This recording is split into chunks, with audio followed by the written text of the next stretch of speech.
Welcome back, everyone. The ending of the story, which takes place in the Kingdom of Saudi Arabia, especially in Dammam, may shock you. It concerns a woman who had four children, the smallest of whom was just 10 days old. Now, it is common for a mother to help her daughter throughout the 40 days following her delivery by caring for her and her children. She had to have a C section with her last delivery, which caused some complications. She asked her mother to help her with her newborn and the other children, of course. The grandmother truly provided a lot of assistance. But one night, after feeding Omar, the mother here left the pacifier in his mouth and went to take a bath while he was fast asleep. She made sure that her mother would be close to Umar if she needed anything. Now she went to take a bath, and the moment she came out, the mother was in the room sitting. And here she stared at her mother's face and searched for her child. Both the mother and the daughter were looking at each other, trying to figure out where Omar was. And Omar was not in his crib, too. She was wondering where he was. Or both of them went to the children's room to look for Omar, and at this point, but they found the three girls, who were preoccupied with their activities and had no idea where Omar was. They searched the entire house, but since he was still a newborn, where could he possibly go on his own? The grandmother said that she believed that the mother had taken him to the bathroom to give him a warm bath. Now, at this point, the woman gave call to her husband, and he arrived immediately.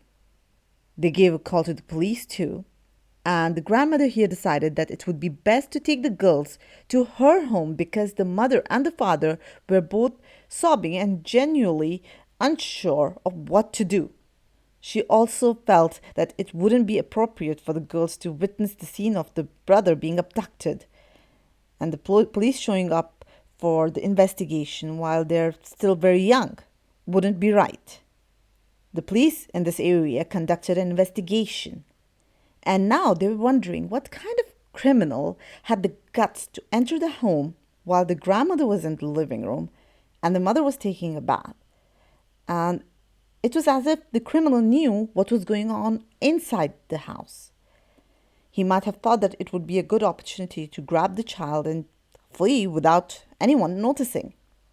Now, the fingerprints and other reports indicated that no one else could have entered the home besides the occupants themselves, and which was leading them to speculate that it might be or might have been the grandmother.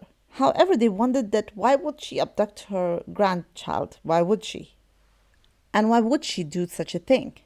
They then considered that it might have been the mother, because there is a story I'll tell you about later in which a mother in Egypt ate her child. So they looked into it. The father in this case didn't particularly enjoy being at home or having his presence there, so he temporarily moved in his mother's house. He, of course, started missing his other children and therefore went to the grandmother's house and picked his kids and thought that he would spend some quality time with them. Now, his eldest daughter, Rahaf, was only 7 years old, and he asked the grandmother here that he'll be taking them for a bit since he truly missed them.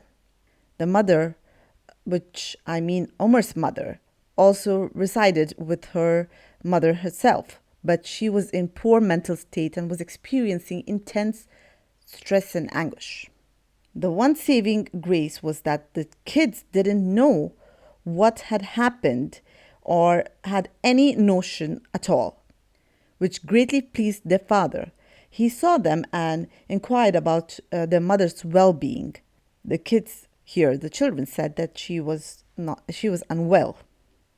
Now their father said that as it is getting cold and it had been more than a month since he had last seen his kids, he suggested that they go to a store and buy the things they would be needing since it was almost the end of summer. They went to the store and bought the items they needed. Rahaf asked her father if the weather was getting cold, to which he replied that it was getting cold, especially at night. She followed up by asking him again, "Dad, if the weather is getting cold and it's almost winter, do you think Omar needs to get cold or needs to get out of the cold? Here, the father interpreted the situation differently. He assumed that the girl was talking about how people die and their bodies become cold. So the father responded to the girl while speaking to a very young child, saying, "Yes, one day we will all become very cold and leave." He didn't fully understand that the girl was saying, but he believed that this was the appropriate answer to give to a young child because perhaps the girl was unaware that her brother was abducted or maybe had passed away. She repeated the question, and the father here was very astonished. She then clarified that, "Dad, I didn't mean that if Omar doesn't need to be in the freezer any longer." Means she didn't mean that he is chilly in that sense. Rather, she meant that he doesn't need to stay in the freezer anymore. Here, he asked, "Did you leave him in the freezer?" She replied, "Yes, Dad." And he sped as quickly as he could towards his apartment, which he had been away from more than 1 month. When he got to his apartment, he immediately went to the freezer. He opened it and found some frozen items inside. After moving and digging into them, he discovered his son's body with his clothes that he was already inside the freezer. Here he collapsed and was very shocked. He immediately called the police, and the police and the forensic department arrived, which took his son's body. The man replied to what had happened that his daughter told him in the car, which was what prompted him to go to the location where he thought his son was, and that was the freezer, which was in the apartment. Now, what happened to the girl, or the situation the girl was in? When the girl saw, and her grandmother took her to her house. Here the girl saw children maybe around the house or in the house, the other relatives, and she forgot all about her brother.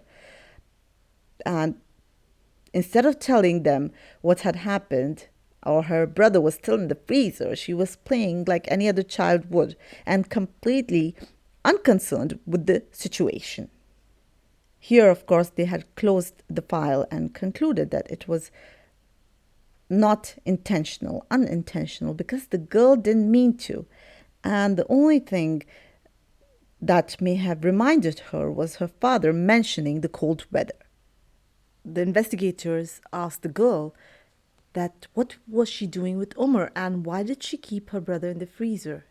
Of course, they didn't ask in such a way because she's just a child, but when she answered, she said that when her mother was in the bathroom and her grandmother was in the living room, here the girl went in the room to check on Omar.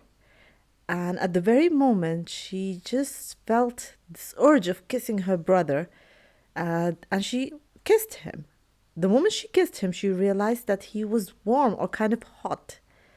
And here she was scared that her brother will kind of melt, as she said, or will feel extremely hot or something wrong will happen to him.